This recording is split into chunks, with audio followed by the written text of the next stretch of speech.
Number मनाएंगे। ये ऊपर से नहीं बना, आप लोग बना दिए। दीपावली चाहिए तो डेली मना सकते हैं, क्या काम, कोई बड़ा अच्छी दीपावली है। पति पत्नी के लिए कहे चलो आज साड़ी लेते हैं, आज दीपावली मनाते हैं, कितना खुश माहौल होगा घर में। जब हो गया, जब मन हो गया, हो गया हो गया। तो कृष्ण भगवान पांचों पांडव जब बर्बरीक पास पहुंचे, बोले बर्बरीक तुम पूरे महाभारत देखे, बताओ पांचों पांडव सबसे ज्यादा तीर भाला कौन मारा, सबसे ज्यादा भागीदारी किसका था, सबसे ज्यादा किसका योगदान था इस महाभारत में।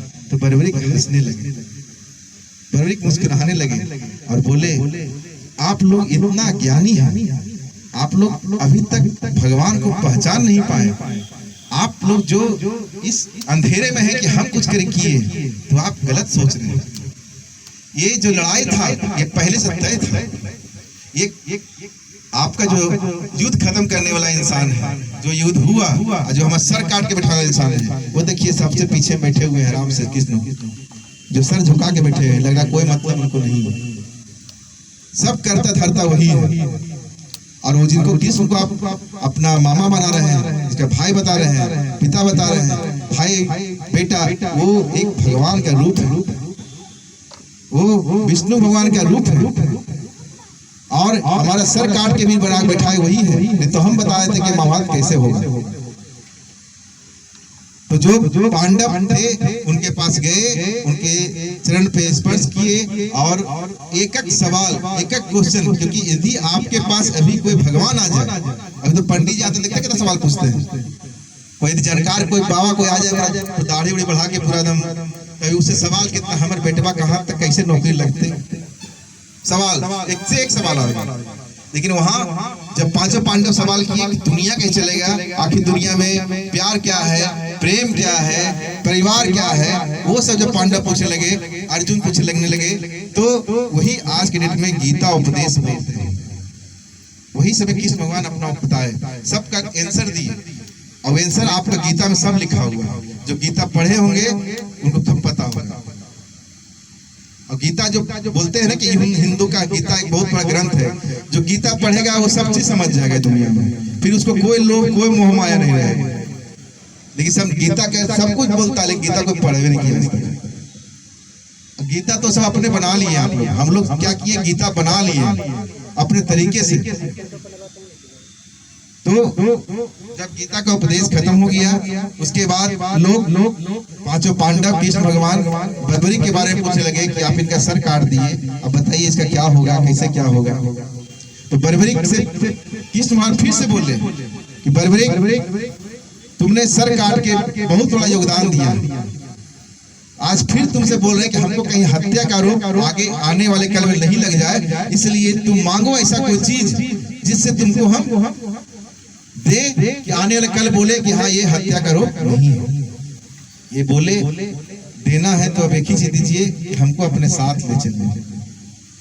ये बोले कृष्ण भगवान कि हम तो साथ लेके नहीं चल पाएंगे, क्योंकि हम जिस रूप में आए हैं, जिस अवतार में आए हैं, हमको कुछ कर्म करना है, इसलिए आप अपने रूप में हमको लेके साथ नहीं चल सकते हैं, क्योंकि आप कुछ और मांगे। ये बोले अब हम मांगे क्या, मांगने का बस एक ही चीज, आपको हमको साथ ले चलना, आपको ये मुझसे नहीं मांगे, हमारे पास कुछ है ही नहीं मांगने के लिए। जब ये जिद करने लगे तब कृष्ण भगवान बोले चलिए एक चीज बोलते हैं, इस युग में नहीं, कल युग आप जो दान दिए हैं, दान सर काट के हमको दे दिए, इसलिए कि ब्रह्मांड को चलाना था, आगे युग चलाना है, तो आपका योगदान है, आपका बहुत बड़ा दान है। तो हम आज बर्बरीक हम एक ऐसा दान दे के बदले हम ऐसा वरदान देने जा रहे हैं जिसको दुनिया ये तुमको जिंदगी भर याद रखेगा जब तक दुनिया चलेगी। तो बोले क्या, तो बोले कि आपको कल युग देते हैं, जब घोर कल युग आएगा तो हर एक घर में सिर्फ और सिर्फ तुम ही पूजे जाओगे, तुम्हारे अलावा किसी की पूजा नहीं होगी। सुनिएगा, बहुत बड़ी बात है, ये वरदान है उनका। ऐसा कोई घर नहीं होगा जहां तुम्हारी पूजा नहीं होगी, पहला वरदान। दूसरा वरदान दिए, हमारा सबसे प्यारा नाम श्याम के नाम से तुम जाने जाओगे। और जिस जगह पे तुम मंदिर बनेगा, जिस जगह पे तुम्हारा आवास नाम रहेगा, उसी के नाम से तुम जाने जाओगे। इसलिए आज के डेट में इनको खाटू श्याम के नाम जाना है। खाटू नरेश की जय, खाटू श्याम की जय, शीश के दानी की जय, हीरमानधारी की जय, जय श्री श्याम, जय श्री श्याम। इनका खाटू गांव में उत्पन्न कैसे हुए?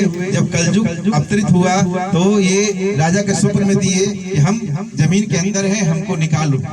वहाँ जो राजा थे वो स्वप्न में आया कि आखिर कहाँ है भाई? तो इनके कहानी है कि एक राधा नाम की गाय थी खाटू में जो दूध नहीं देती थी। उसको क्या किया आदमी लोग बाहर कर दिया।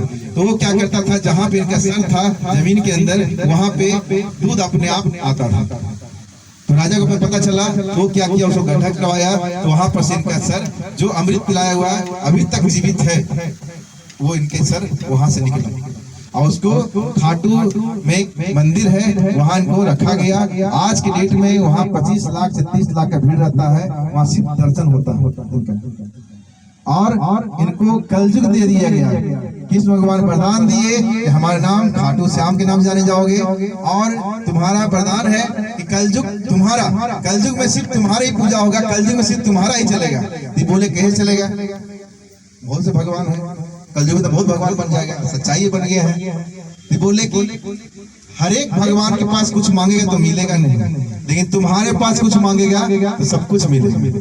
तो अपने आप माने, क्योंकि उस समय इंसान बहुत स्वार्थी हो जाएगा। लोग जिसको जो मिलेगा जहां से उसी को पूजा करेगा। ऐसा सच्चाई है, आज के सत्य है। और जब किसी भगवान इनको पर्वत पर छोड़ के इनके सर को जब नर्मदा नदी में बहा दिए, तो बोलने लगे कि एक मन कर रहा है कि मन से तुमको एक वरदान दे। एक भयान से सुनिएगा, सबसे बड़ा वरदान जो मन से कृष्ण भगवान दिए थे। कृष्ण भगवान बोले कि कलयुग तो तुम्हारा ही होगा, कलयुग में पूजा तो तुम्हारी ही होगी, हर एक घर में पूजा तुम्हारी ही होगी, लेकिन तुमको एक दिल से वरदान देते हैं बरबरी कि जब घोर कलयुग आएगा और जिसके किस्मत में हम लिख दिए हैं लांगड़, जिसके किस्मत में लिख दिए हैं बांझ, जिसके किस्मत में लिख दिए हैं मौत, जिसके किस्मत में लिख दिए हैं अपंग, जिसके किस्मत में लिख दिए हैं खराब, उस किस्मत को तो कोई बदल नहीं सकता, ब्रह्मा विष्णु महेश। लेकिन तुम्हारे दर पे जो आगे नाक रगड़ लेगा, यदि तुमको इच्छा हो जाएगा खुशी से कि नहीं इसका किस्मत बदल सकते हैं, तो तुम्हारे भी एक पावर रहेगा, तुम उसकी किस्मत बदल सकते हो। जय श्री श्याम, जय श्री श्याम, नरेश की जय, खाटू नरेश की जय श्री श्याम, जय श्री श्याम, जय श्री श्याम, जय श्री श्याम। जब भी हम ये बात बोलते हैं, मेरा शरीर नीचे से ऊपर तक हिलने लगता है। ऐसा एहसास हम कभी नहीं होता। ये सत्य है। आज आपके सामने एक जो इंसान खड़ा है, मेरा मौत 37 साल में होने वाला था, ये सत्य है। राजीव जी मेरे बारे जानते हैं, जब मेरा साथ घटना घटा, मेरे साथ ऐसा रोड पे आ गए, हम ऐसा स्थिति में आ गए कि मेरे पास आत्महत्या के अलावा कोई रास्ता नहीं था मेरे पास। शायद ये घटना भी यही सब घटवाए होंगे, क्योंकि ये माध्यम बनाना चाहते होंगे। जब इनके पास पहुंचे तो ये हमको सर पे हाथ रखे, खाटू जब दर्शन किए इनको, कोई साथ नहीं दिया मेरा। इस दुनिया में कोई इंसान कोई समझा नहीं हमको। जब आपके साथ तकलीफ होगा, जब आपको दर्द होगा, लोग सिर्फ देखने आएंगे, पूछने आएंगे, कमेंट मारने आएंगे, नहीं साथ में कोई नहीं आएंगे। लेकिन जब हार के जब इनके पास हम गए कि बाबा, क्योंकि इनके बारे में जैसे हम आपको बता रहे हैं, हमको कोई बताया था, लेकिन हम उसका सुने नहीं थे। कहा था एक बार जाना जरूर वहां, हमको लगा कौन है, नहीं है, पर पता नहीं। और एक लाइन बोला था कि जब दुनिया से तुम हार जाना, जब जिंदगी से हार जाना, तो एक बार वहां जरूर जाना। ये बात मेरे दिमाग में था, जब घटना घटा तब वो बात मेरे गूंजने लगा शरीर में। तो हमको लगा जब कुछ करना ही है तो चलते हैं उनके पास, एक बार दर्शन करते हैं, देखते क्या है। दुनिया तो सब जगह है, ऐसा कोई धर्म कर्म जगह नहीं है जहाँ हम नहीं गए, जहाँ पूजा पाठ नहीं किए। चलते एक बार देखते हैं वहाँ। अंतिम में अपने शरीर को त्यागने वहाँ गए थे, ये सिर्फ हमको पता है। हम शरीर को लाने नहीं गए थे, हम जहाँ गए थे कि वहाँ दर्शन दे करेंगे, उसके बाद फिर वापस लौट के नहीं आएंगे। क्योंकि दुनिया का सब कुछ सच्चाई पता चल गया था, कौन परिवार होता है, कौन दोस्त होता है, कौन मुहिम होता है, सब दुनिया देख लिए। उसी से उतने समय में जब इनके पास गए, दर्शन किए, कुछ बोल नहीं पाए, सिर्फ रो रहे थे।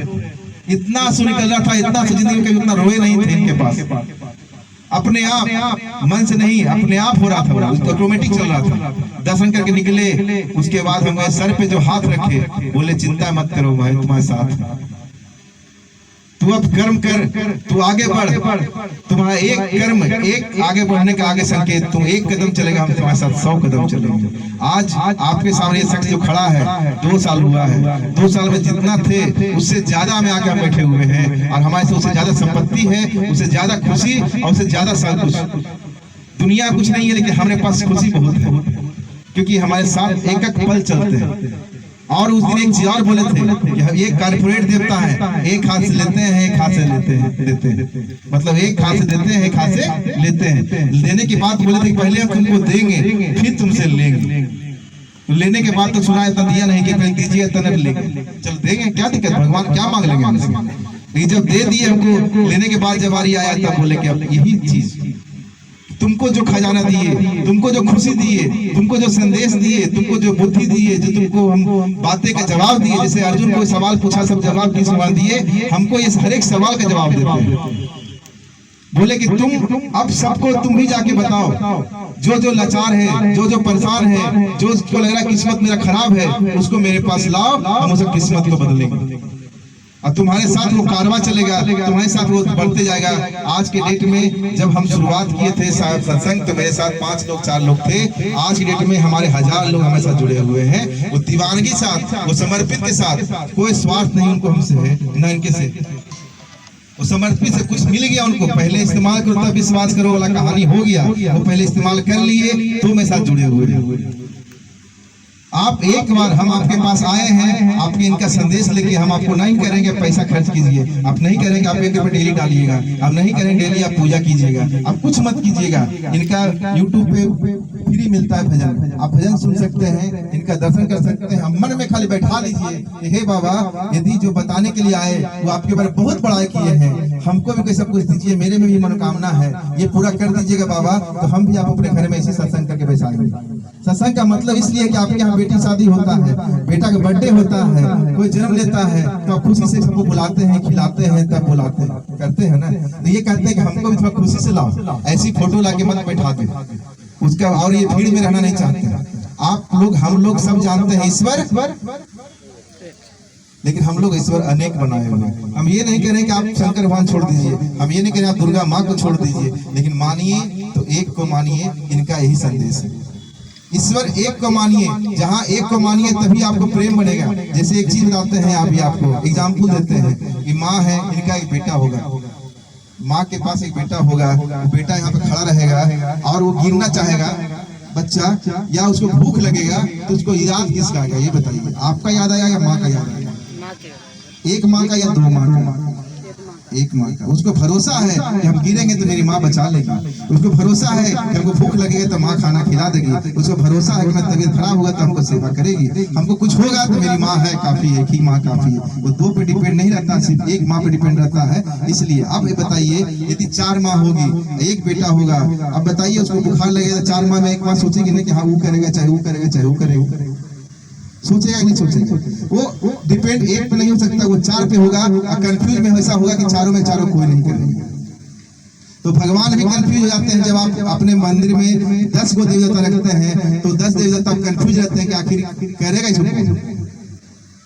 हम ये नहीं कह रहे आप इनको ही मानिए, हम कोई आपको जबरदस्ती नहीं बोल रहे आप इनको मानिए, आपको जिससे प्रेम हो, जिससे भाव लगे। पूजा भाव होता है, प्रेम होता है, आप कुछ नहीं होता है, इसको दिमाग में रखिएगा। जितना अगरबत्ती जलाइएगा, जितना हवन कीजिएगा, आपका पैसा खर्च होगा। रुपया खर्च करने से पूजा नहीं होता, दिमाग में रखिएगा।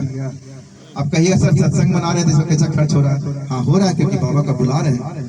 आपकी यदि औकात 2000 का है, आप 2000 लगा सकते हैं, जरूरी नहीं समियाना लगा सकते हैं। बिना हम समियाना बोले भी नहीं थे, तो मन से लगाए, इनके पास इतनी औकात थी तो लगाए। आपकी औकात नहीं, आप मत लगाइए, खोल कर लगाने के लिए। आपको एक ही चॉकलेट में आप लगा दीजिए, कोई दिक्कत नहीं है। बाके बिहारी बारे में कौन कौन जानते हैं? बाके बिहारी कौन है?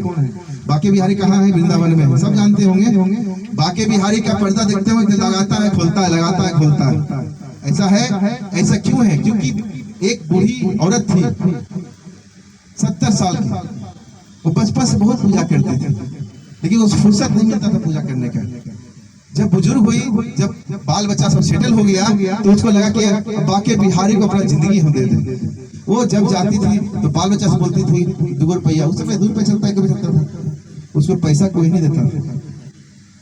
वो बाके बिहारी पास आती थी तो एक माचिस लेके आती थी। एक माचिस को 1 महीना जितना काटी है उतना दिन चलता था। क्या करती थी, एक माचिस को काटी मारती थी, दूर से ही ऐसे आरती दिखाती थी। अब बोलते थे कि हे बाके बिहारी, मेरे पास इतनी औकात है, बस इसको समझना, मेरे भाव को समझना, मेरी आत्मा समझना, हम बस यही चाहते हैं कि तू हमारे बेटा बन के चल। वैसे ही बोलती थी। जब माचिस खत्म हुआ, बाके बिहारी उसके साथ चल दिया। ये बात सत्य है, आप वृंदावन में पता कर सकते हैं। बाके बिहारी चल दिए, बताइए, एक काटी के चलते, बाकी आगे आने वाला वीआईपी लोग एक देके जाता है ना गेट पे, बाकी इतना उठा के ले जाता है ना, कोई हलवा, कोई कुछ, बाकी बिहारी थोड़ी खाते हैं। वो क्यों, भाव देखते हैं। यदि आप पूरा चीज लेके जा रहे हैं, भाव आपका सही है तो वसूल है, लेकिन आप यदि आपका अभिमान है कि हम बहुत बड़का आदमी हैं और हम इतना चीज लेके जा रहे हैं, तो आपसे दर्शन भी नहीं होगा। ये आपको लिख के देते हैं। मेन आपकी औकात जो देने का भगवान को है, हम ठेठ हिंदी में बोल रहे हैं, आपके पास बस एक ही चीज है, वो जो दे सकते हैं वो भाव है और प्रेम। आपकी औकात और कुछ नहीं है। यहाँ पैसा कौड़ी दुनियादारी सब भगवान ने बनाया, प्रकृति फूल जो भी है सब भगवान का, आपका कुछ नहीं है। जो हवा का श्वास ले रहे हैं वो भी भगवान ही आपको दिए हैं। आपके पास देने के लिए है तो सिर्फ भाव है, भाव के अलावा कुछ नहीं है। ये सत्य है या नहीं सत्य है, ये सबको जानते हैं, फिर भी लोग फिर कल होकर भुला जाएंगे। क्यों? क्योंकि इतना डर बैठा दिया गया है। अमेरिका में इंग्लिश पढ़ा दिया गया है, यहाँ हिंदी पढ़ा दिया गया है। आपको इतना माहौल में डरा दिया गया है। एक लोग बोले कि हम हमारे दोस्ती है, बोले कि हम इनको ही मानते हैं क्योंकि हमको बहुत कुछ दिए। वो बोले कि हमको बहुत कुछ दिए हैं, हम इनको ही मानते हैं, इनके अलावा हम किसी को मानते नहीं है, क्योंकि हम पहले इस्तेमाल कर लिए, तब विश्वास के घर में लाए इनको। हमके आपके घर में लक्ष्मी जी देखे थे, गणेश जी रखल थे, माथा नोचने लगे। डर लगता है कहीं गलती से लक्ष्मी भाग नहीं जाता, तो उनको बगल में दिया दिखा रही, हमें फिर डर आ गया आपके में। अरे आपके से निडर नहीं है, बतिया समझते काहे नहीं, मान रहे इन्हीं को हम, नहीं डर लगता है। सोचिए, तो डर बैठा दिया गया है। लक्ष्मी जी गणेश जी अलग है नहीं है, आप भगवान को भी अलग बना दिए। भगवान को क्या सोचते हैं, आपके साथ भी है वो, लक्ष्मी जी दिखाइएगा गणेश जी दिखाई तो गुस्सा आ जाएंगे, ऐसा नहीं है। इसी को समझिए, वो भगवान है। भगवान इस काहे सोचेंगे इस बात, वो आप सोच रहे हैं, आपके दिल में चल रहा है, वो आपके अंदर डर बैठा हुआ। डर को निकाल दीजिए, देखिए जिसी डर निकलेगा आपके अंदर, देखिए फिर आत्मा बढ़ने लगेगा, फिर खजाना मिलेगा आपको जैसे हमको मिला। हमारे घर में सब परिवार दुश्मन हो गया मेरा, हम सिर्फ इन्हीं पूजा करते हैं, हम किसी पूजा नहीं करते। पूजा करते, पूजा कहाँ करते हैं आप लोग, कुछ जलाते ही नहीं, हम पूजा हम सलाम ठोकने के वजह से चला जा रहे हैं भगवान, आ रहे हैं, कहीं फुर्सत नहीं मिलता था, यार कुछ नहीं करते। आज मन कर रहा है तुम्हारा नहीं करेंगे, आज बाबा नहीं नहाए, बोल दिए, खा लिया, इनको भी खिलाते हैं, हम नहीं खाते, खुश हो जाते हैं। ये कह रहे हैं कि हमको आरती करने से अच्छी इनको फुर्सत है बैठे आपके पास। सोचिए एक चीज, भगवान कहते हैं कि आप अपना कर्म करो। अच्छे एक राजीव जी है, इनके पास 10 गो स्टाफ होगा ना। अब कोई स्टाफ इनके बिना आए हुए वहां काम करे और 2 पैसा कमा के दे। अब कोई स्टाफ भी जाए तो पूरा पानी पिलावे, गुड मॉर्निंग बोले, जी सर बोले, कुछ काम नहीं करी, जैसे हटे फिर कुछ नहीं करें। अब प्रमोशन देने के बारी आएगा तो किसको देंगे ये बताइए? जो 2 पैसा कमा के दे रहा है उसको देंगे, कि जो दिस डाइट कर रहा है इनके सामने दिखा रहा है कि हम बहुत चापलूस आदमी है, उनको दीजिएगा। जो कर्म कर रहा है उसको दीजिएगा। अब सोचिए, इसके माध्यम से बता रहे हैं कि जो कर्म कर रहा है उस इंसान को आप प्रमोशन दे रहे हैं, आप इंसान होके, तो भगवान नहीं देख रहे हैं कि हमारे सामने आरती कर रहा है, कौन कर्म कर रहा है। आरती करना और पूजा करना, हम बार बार बोल रहे हैं, चापलूसी करना हुआ ज्यादा। कोई बोलता है ज्यादा पूजा चोर के लक्षण, लेकिन वो ऐसा नहीं है। अपने आप में सोचिए, हम चोर के लक्षण नहीं बोल सकते, हम इतने बोल सकते हैं कि हम सलाह दे सकते हैं। मानना नहीं मानना आपका बात। आज बाबा के माध्यम से हम संदेश देने आए हैं कि आप थोड़ा सा मुस्कुराहट लाइए अपने चेहरे पे। आप लोग कोई भी है जो खुश नहीं है, इनका संदेश, मेरा संदेश नहीं है। यदि गलत हो तो इनको बोलिएगा कि आप गलत बोलते हो। इनका कहना क्या है कि आप चेहरे पे मुस्कुराहट लाइए। वो मुस्कुराहट नहीं है, कैसे? और राजीव जी ठीक है? हाँ ठीक है, ठीक कुछ नहीं है कि आप नाखुश होकर पूजा कीजिए, पेट दर्द करते रहे, आरती करते रहिए। किस ग्रंथ में लिखा हुआ है कि आप टेंशन में रहिए, आप पूजा कीजिए? भगवान कहते हैं पहले तुम तो खुश हो जाओ, तब ना हमको खुश करोगे। गेंदा जो बॉल होता है, जो मारिएगा ना तो वापस आएगा। आप यदि खुशी दीजिएगा तो खुशी आएगा, यदि आप गम दीजिएगा तो गम आएगा। अभी रोड पे जाइए, गाली दीजिए, लपड़ लगेगा, उसको प्यार से बोलिए, पान खिला देगा। तो भगवान ये नहीं समझ सकते हैं कि हमको भी थोड़ा प्रेम चाहिए, खुशी से मुस्कुराहट। आज सबके आंखों में मुस्कुराहट होना चाहिए, सबके जुबान पे मुस्कुराहट होना चाहिए, क्योंकि ये प्रेम का भूखा है। जो इनसे प्रेम कर लिया उसको दुनिया का हर एक खजाना खोल देंगे, पिटारी खोल देंगे। और हम बार बार जो खजाना के बारे में बोल रहे हैं, क्योंकि लोग जानते हैं उस खजाना के बारे में, सुनते भाई खजाना आखिर है क्या है? बारों खजाना बोलते हैं, बताते नहीं कि मिलेगा किस खजाना। तो उस खजाने के बारे में बोल रहे हैं आपको कि खजाना उसी को देते हैं जो दिल से, मन से खुश हो। यहाँ पे बाद में खुश हुए कि नहीं हुए, बाद में खुश होइएगा नहीं होइएगा, लेकिन अभी खुश हो जाओ।